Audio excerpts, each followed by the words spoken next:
You're welcome. In a recent development, the presidency of Nigeria has responded to allegations of budget padding. We're not new to that phrase.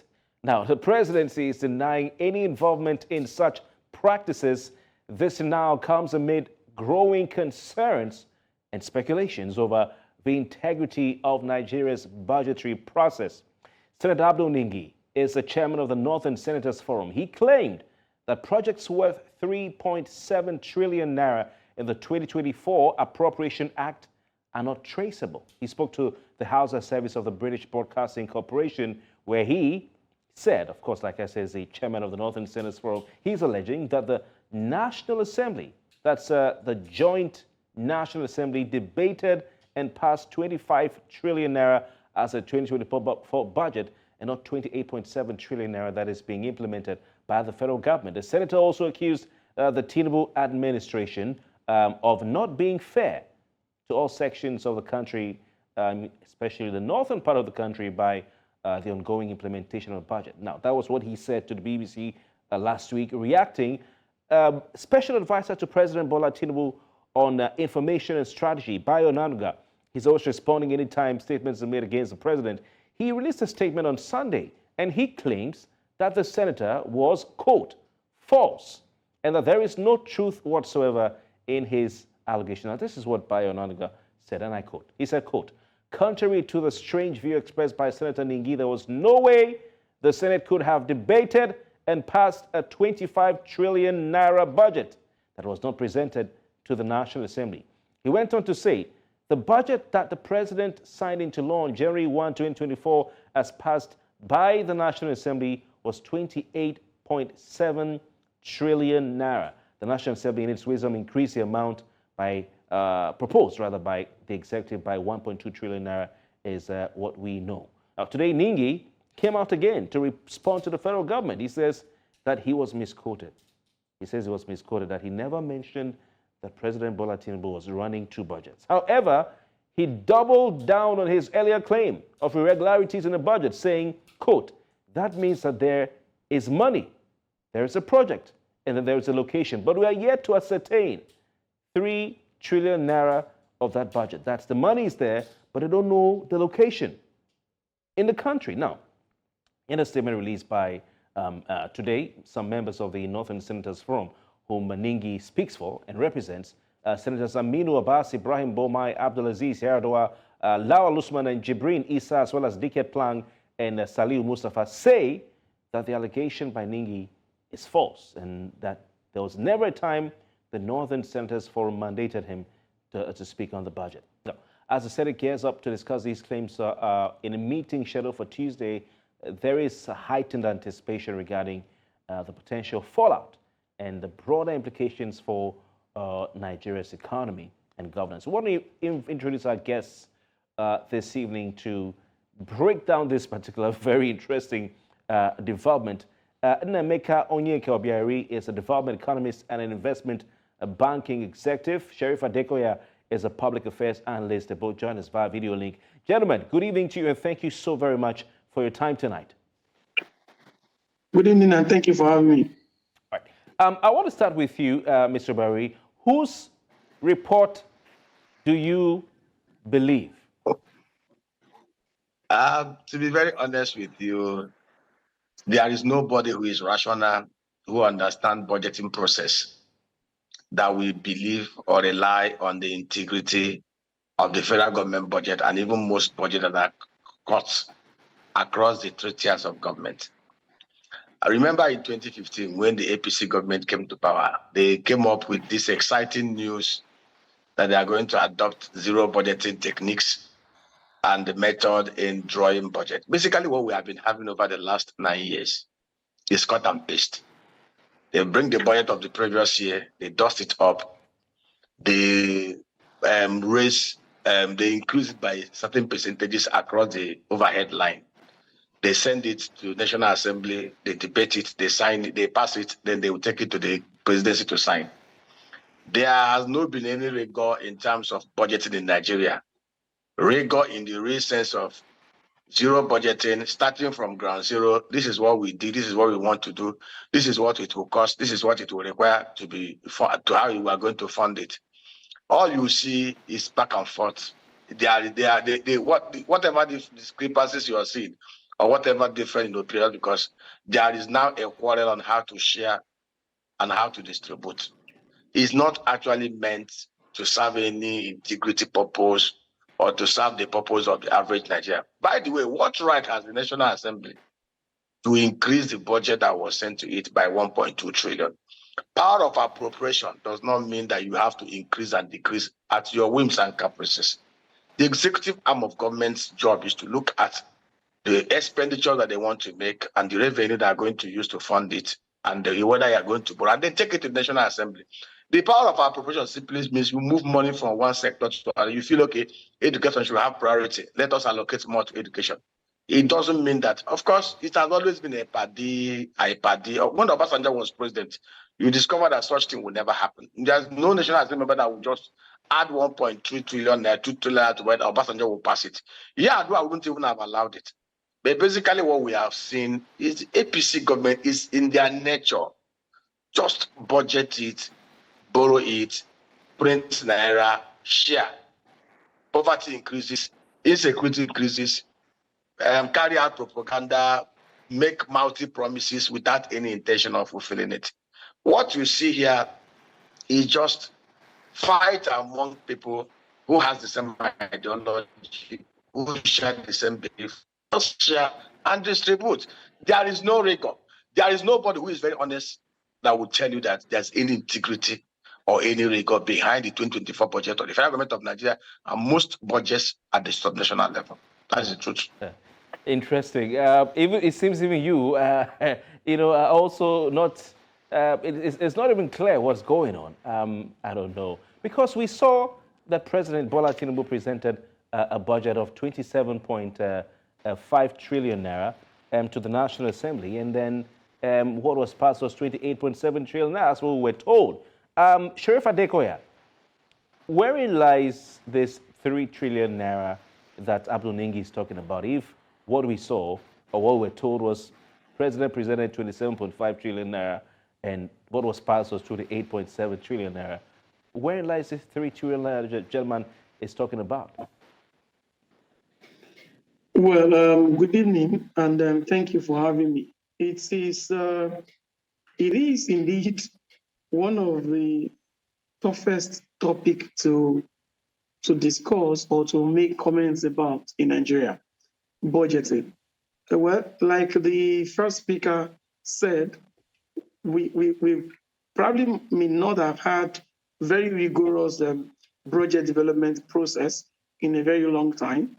And that is not enough to say that this government started non-rigorous budget development or truncated rigorous budget development practices. But truth be told, it is indeed a concern that has been on the table for so long. If federal government, the government of President Bola Ahmed Tinubu had submitted 27 trillion plus budget, and what was passed is 28 trillion plus, then it becomes critical that the discrepancy must be explained. And now what we have seen in the last few days has been blame shifting and finger pointing.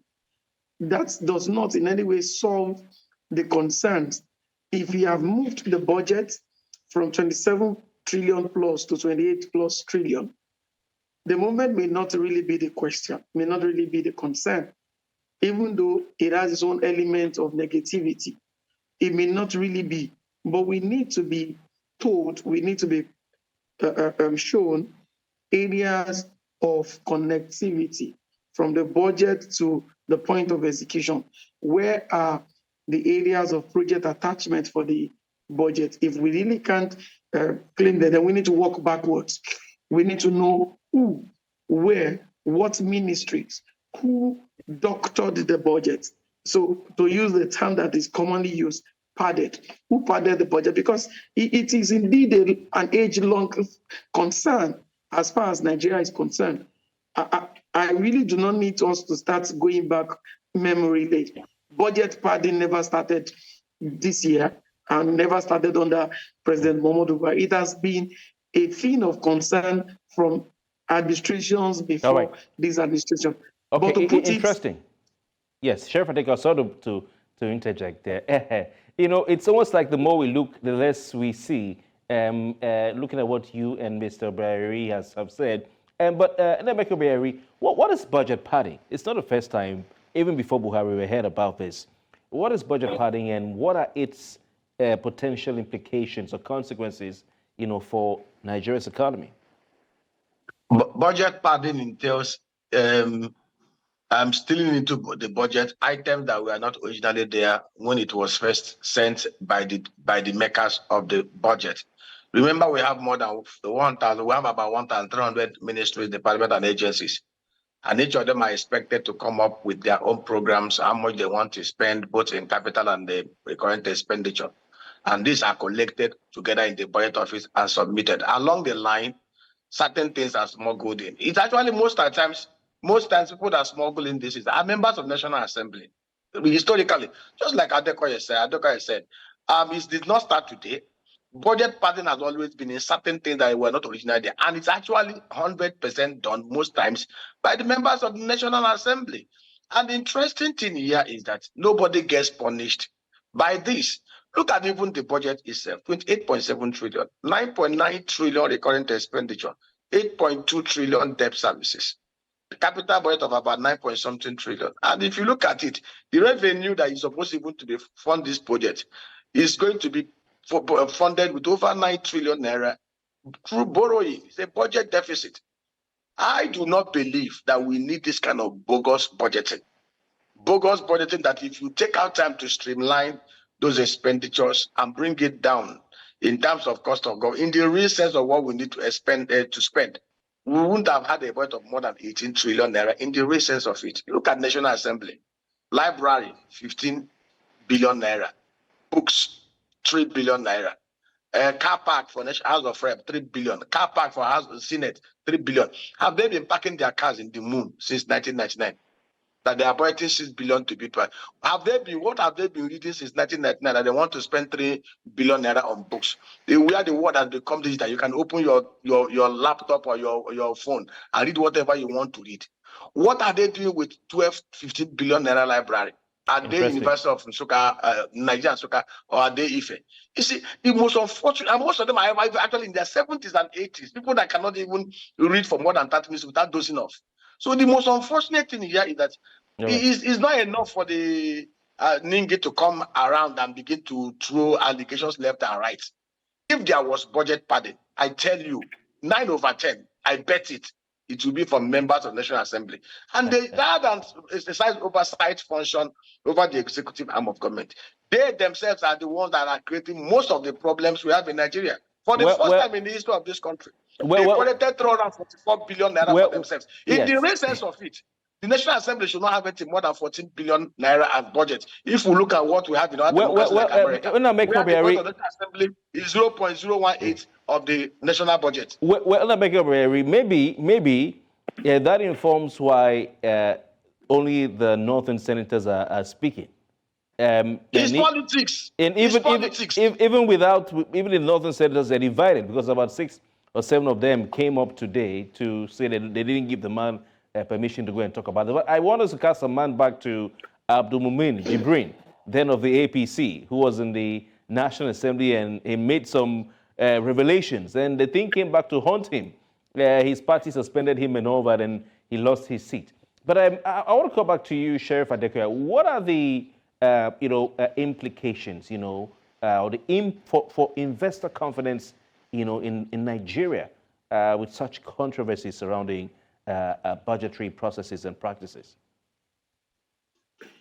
Well, I thank you once again. I think I have mentioned this on quite a number of fora, and I've said this and I'll say it again. One of our biggest issues has always been, the biggest issue I've always had in Nigeria has always been leadership, followed closely by policy somersault. So these two, they're supported by a number of leaky windows and leaky doors of corruption. So if you look at the point of discourse right now, you would not find it very attractive if even as a Nigerian, and that's exactly why it is worthy of this conversation. But Nigeria is so blessed that some of these negativities are dwarfed by the positivity of the opportunity. So in a very long while, and from a very objective perspective, Nigerians and Nigeria will continue to attract the kind of development and investors. And why would they do that? They will, because the positivity they take away from Nigeria is big. So they can always shy away from some of the leaky windows that we find. And again, it will interest you and shock you to know that in as much as we continue to do all of these things, it affects the economic strength of the nation. It affects our currency buoyancy. So it then gives power to investors to come in. For every dollar it brings, the volume of naira it gets. So if you look at that from a layman technical principle of economics, you would understand, you would think, oh, maybe it will not attract. But because gown and town are not the same thing, the principle you see on paper is not directly applicable to the practice you see in the economy. So for an average investors, some of them who do not have the objectivity of corporate governance that is of the highest principle and integrity, they are attracted to situations like this that we are discussing. And that brings me back to where an average Nigerian needs to now tune up and turn up their consciousness. The consciousness of good governance needs to move away from just the presidency. We should be much more concerned by every other player on the blockchain of governance. We are always busy talking about the president, whereas we have a whole lot of other people to hold accountable, office holders. The president and the presidency will only play their part.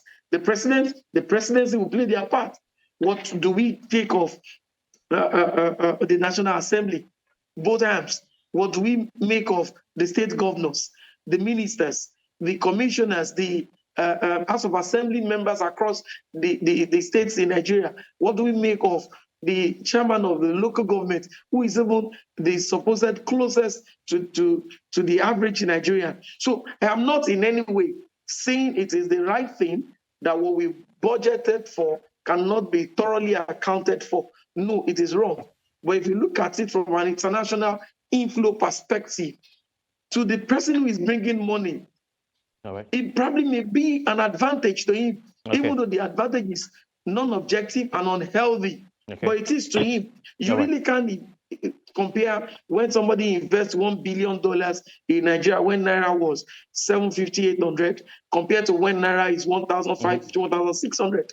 It takes home a bigger lot. So it is not attractive to those of us who are affected. It is unhealthy to the metrics of the nation called Nigeria. But by extension, yeah, it's probably maybe a jamboree for those who bring in money. Sheriff Adekoya, thank you so much. Interesting take there on the impact on investment. But I want to come back to Emeka Obiariri. The president presented a budget of 27.5 trillion naira before the National Assembly. After that budget was presented, Nigerians didn't see immediately the complete budget. It almost seemed as if there was a race to do it before the National Assembly went on recess. When the budget was presented, the Minister of Budget and National Planning, Minister of Finance and Coordinating Minister for the Economy had a press conference where they reeled out some items, but still Nigerians were not given the budget. So that took a while. People couldn't scrutinize it, as opposed to the normal practice, which is we'll see the proposal, we'll look at the items, they will know what was presented. We go to some states, Mr. Obiariri. As I speak, in some states in the country, the citizens, the residents, the Indians have not seen a copy of the budget and may never see it forever. What sort of reforms or measures do we need to have to ensure transparency and accountability, probity in Nigeria's budgetary process at all levels? The truth is that the problem we are having today in Nigeria can be traced down to the constitutional deformities, the physical deformities that we currently operate. The 19th Constitution is a fraudulent constitution that gives so much room for dubious characters and men and women who are not altruistic and patriotic to ascend to the places of power where the ordinary shouldn't have been. You are even talking about, is there any local government in Nigeria? The local government areas are absent because governors have confiscated their funds. Practically, there's no state in Nigeria where you have any functional local government area working. All that the governors will collect the jack, give them enough money to pay salaries and enough pocket money to keep the boys busy while they loot and share the remaining. For us to get it right, we need to go back to the foundation. Why do you think in 1960, after the election, MPC had the majority? The leader of the MPC was supposed to be the Prime Minister of Nigeria. But Ahmadu Bello, because of the constitutional and physical arrangement that we had then, that made the regions semi-autonomous. They controlled 50% of their resources. They grew and at their own paces. I decided, hey, I don't want to waste my time in Lagos. He sent one of his guys, Tafawa Balewa, to go there and become Prime Minister because he loved his beloved North and wanted to champion development in the North. There was so much competition. Sir Ahmadu Bello did well. Obafemi Awolowo, at a time, I had free education, that we are giving people free food in everything. The West was well ahead of the rest in terms of education. In the old Eastern Nigeria, a young man, 39-year-old Michael Obara, started a revolution that saw him creating 214-kilometer industrial belt in 6 years. In fact, he had the fastest growing economy in the whole of the Commonwealth, at an average of 9% per annum. Basically, what we have today is not a democracy. The physical federalism that we are operating today is not healthy for our country. To be honest with you, even if I always say this thing, it's not a case of Buhari or Obasanjo or Bola Tinubu or Jonathan. Until we totally overhaul the constitutional and physical framework of Nigeria back to what we had in 1960 and 1963, this country will continue to degrade in retrogression. Go and check the trajectory. Obasanjo was the best. Yar'Adua did better. Jonathan came, and we thought that Jonathan was the worst. Buhari came. We have seen what has happened. Just look at over the last 9 months where we are. It's nobody. Still, to be honest with you, we need to go back to the drawing board. We need to fix the constitutional and physical and governance framework of Nigeria back to what we had in 1963. Legislators then were part-timers. We had men like Sir Louis Odibego, who was reputed to be the worthiest man in Africa as a parliamentarian. Basically, what you see today are men and women who are only jostling on what to share, what to take. Whenever you see them talking about, oh, the North is not well represented, don't mind them. They are not representing the mass of the North. It's their pocket. Whenever you see them shouting, oh, the South Side is not being represented. Oh, this government is... it's because they are not getting what enters their pocket. They don't care about the masses. Insecurity is on the rise. So for us to fix this land, we need to fix the constitutional, physical, socio-economic, and governance framework of Nigeria back to what we had in 1963. If we fail to do so, it will be the next man that will come in 2027 will wish that he's the best. And it keep on the same recycling of mediocrity. But I would like to know how we fix that constitutional, governance, institutional, and social framework. When we come back from the break, we'll continue the conversation right here on Politics HQ. Please stay with us.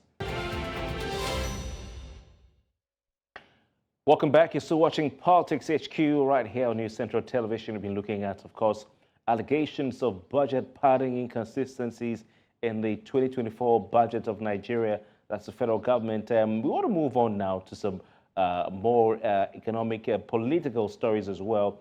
This time, let's talk about the small matter of the national minimum wage. It's been a serious, discussion, and we still have with us Emeka Onyeka Obiari is a development economics and investment banker, and Sheriff Adekoya is a public affairs analyst. Both join us via video link. Now, in a recent development, Nigeria's President Bola Ahmed Tinubu, has appealed to the state governors or state governments across the country to implement a wage award, what is called a wage award, pending the determination of the new national minimum wage. This is to reduce the hardship of the economy on the people and probably signals a significant policy shift with potential economic implications and ramifications. Now, the president was speaking at the flag off of the agricultural mechanization revolution for food security, that's what they call it, and the commissioning of the remodeled domestic terminal of what is now known as the Bola Tinubu International Airport in Minna, Niger State. Stakeholders have been analyzing the implications of this directive, and questions are rising about what its impact will be on the finances of states, on labor markets, and indeed on the overall economic stability of Nigeria, not just the states. Now, President Tinubu's directive to implement this wage award comes at a crucial juncture, not just for Nigeria, but for the states, the economy of the country, and indeed for the states. This is amidst the ongoing economic challenges, challenges such as inflation, unemployment, and fiscal constraints. Let's go down memory lane. Nigeria's federal government had agreed in an MOU, a Memorandum of Understanding, signed with organized labor, to pay a wage award of 35,000 naira for 6 months, up to March 2024, to cushion the effect of the removal of the subsidy on petrol by the Nigerian government. The federal government had on the 30th of January 2024 inaugurated a 37-member tripartite committee on the national minimum wage, as required by the National Minimum Wage Act, to review and come up with an acceptable and sustainable minimum wage for Nigerian workers. Now, the committee has so far held 2 meetings and it's held zonal public hearings. But the president's appeal raises questions of feasibility, of increasing wages against economic uncertainties and budgetary constraints faced by many governments in the country. Additionally, concerns are raised about the potential inflationary measures and budgetary implications of these of implementing such a higher or increased wages across various sectors. I'll go back to our guest, and then Makeup BRA is still with me, but I want to go to Sheriff Adeko. Sheriff, is it feasible for the states? I know some states have paid. For instance, Lagos State, the stock of payment of a wage award. In Oyo State, we hear as well. Can all the states in the country do what the president is asking? Pay a wage award, aside the normal salary? Sheriff. Well, the truth to be told, there is no state in Nigeria that cannot pay. What is the size of the labor force? Every governor needs to look inward. You need to look inward, just like what the gentleman said earlier. There is no competition. Quite a number of political office holders. I'm actually, I do not want to sound politically incorrect right now. Most of them just sit down and expect allocation from the central.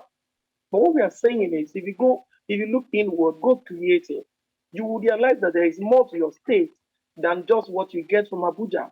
And if that is on the table, then you are able to service the labor force appropriately well. One of the indices that some of us have noticed is the fact that most political office holders find it easier to approve projects, contracts, than approve welfare packages, because corruption is largely possible across the contract and the project pedestal, unlike on the welfare front. So if I pay salaries, where do I get my take-home? But if I pay projects, maybe kickbacks here and there would happen. So I really do not see any state in Nigeria that does not have the capacity to pay what is appropriate. If you think the labor force that you have right now is too large, there are quite a number of things within the state that you can run on public-private enterprise. If you are very objective, business-minded, productivity will increase. And once that increases, everybody who works for it would have reasons why they have worked for it. I don't think there is any state governor in Nigeria who lives below the standard that they were living before they came into office. No governor in Nigeria. So if your standard is at that level, why then do we expect the workers who make that numbers available? Why do you expect them to live in penury? There is no state in Nigeria, to answer your question in straight line, no state in Nigeria that cannot fulfill the expectation of the federal government. Plain and simple. All right. Interesting. And now, Michael Berry, I mean, I don't know what we call this. Is this Tinubunomics? The president is saying states pay wage award. A report was released some days ago where it was revealed that that 24 out of the 36 states in the country cannot pay salaries without federal government allocation, and only 11 of the 36 state governments can independently pay their workers' salaries without depending on federal allocations.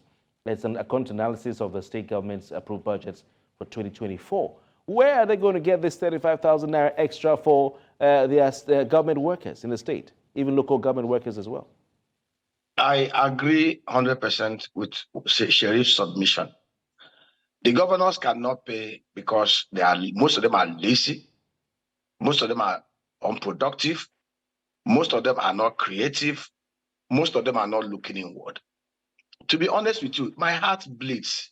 It grieves me that what we are discussing here is 35,000 naira wage award, which is nothing. Let's look back. I feel like poking whenever I hear that they are setting up a committee to discuss minimum wage. Minimum wage in 2011, when it was first increased to $18,000 equivalent, was $116. When it was increased to $30,000 in 2018, dollar equivalent was $83. Average of 116 and 83 is $99.5. If you multiply it with the current exchange rate of 1635, minimum wage should be between 100,000 to 151,000 a month. You don't need any meeting or committee or wage allowance to determine this. 100,000 to 150,000 should be the band that they should be negotiating, scientifically driven, without looking back. And to say that the governors cannot pay is a lie. They cannot pay because if you look at the capital expenditure, if any governor tells you that he spent 10 billion naira on capital expenditure, if you look at it critically, 6 billion is actually looted. Only 4 billion goes into the project. Because that is the only way they launder money. They are doing flyovers, they are doing roads, people are clapping, over-invoiced. The EFCC chairman even alluded to it. Between 2018 to 2020, on that over-invoiced alone, 2.9 trillion was screamed out of the federal government level. So basically, there is no state. I say it.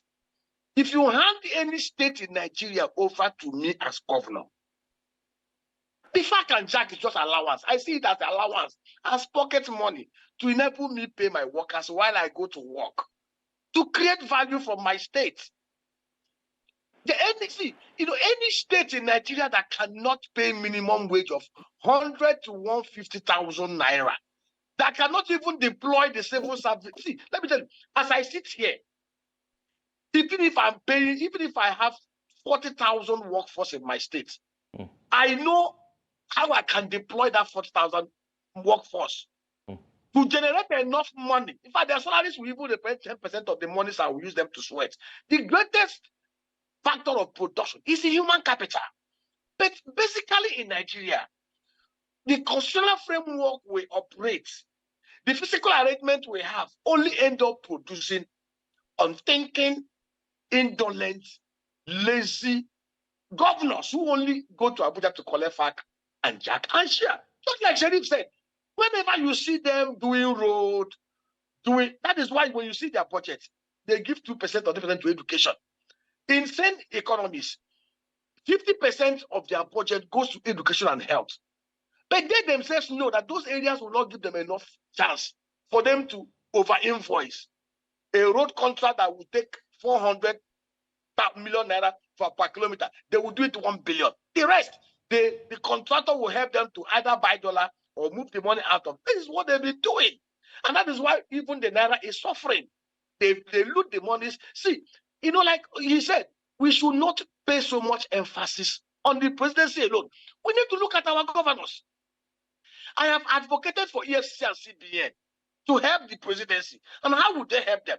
EFCC should set up in their a special forensic department of not less than 100 people. Cracked investment bankers and forensic. Some of us have volunteered to even work for them pro bono. What would they do? The same thing with central bank.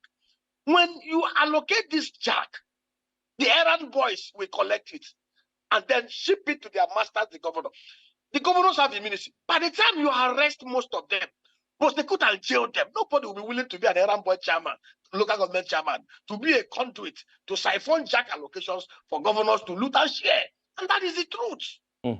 We are putting so much focus on at the federal level. Right. Tell me, there are very few, apart from Abia State, that have seen their budget. I'm from Imo State. I've not even seen the budget of my state. And of course, Abia was made possible because there's a governor there who is a former bank MD who understands the importance of budgeting and transparency in budgeting. And that is why we are where we are today. All right. Even in some states, we haven't seen, some states that are known to be proactive in terms of putting the budget online. We haven't seen it till now. But the question remains, Sheriff, where will the governors get this monies from? Are we to see them, fulfill what Mr. President is saying? The question is simple, and I'm sure you know the answers. Where would they get the money from? What is the budget from the states? What is the size of the allocation? What is the size of their workforce? Let us begin from there. How many of the workforce do they really account or can they really account for? It is simple. I doubt if there's a state in Nigeria whose cost of maintaining its workforce trumps its allocation. No state. If what they get as allocation is 10 naira, the cost of maintaining the workforce cannot be up to 7 naira. Do you get? So that is not even a very reasonable figure or reasonable ratio to put. But every state in Nigeria has got IGR. So what they need to do, pay what they have been asked to do. The wage award must be respected. Sheriff, I'm sorry to interrupt you. So sorry. We have to just go for a quick commercial. We'll be back. When we return, we will continue with this conversation, of course. I would like to take your thoughts on whether we need a decentralized national minimum wage structure. Let's go for that break for those of you watching. We'll be right back.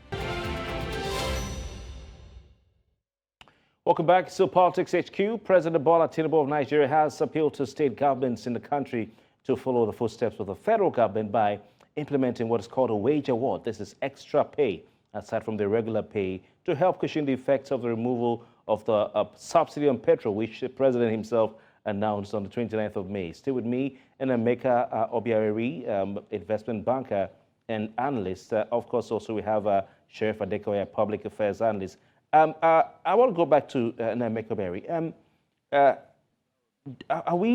Should we probably advocate for a decentralized and national minimum wage or a minimum wage system across the country, just like we are advocating for decentralized police, bearing in mind the fact that different states have different costs of living. Also bearing in mind that according to budget, 24 states in this country who cannot pay salaries without FAC allocation, their wage bill currently outweighs the IGR.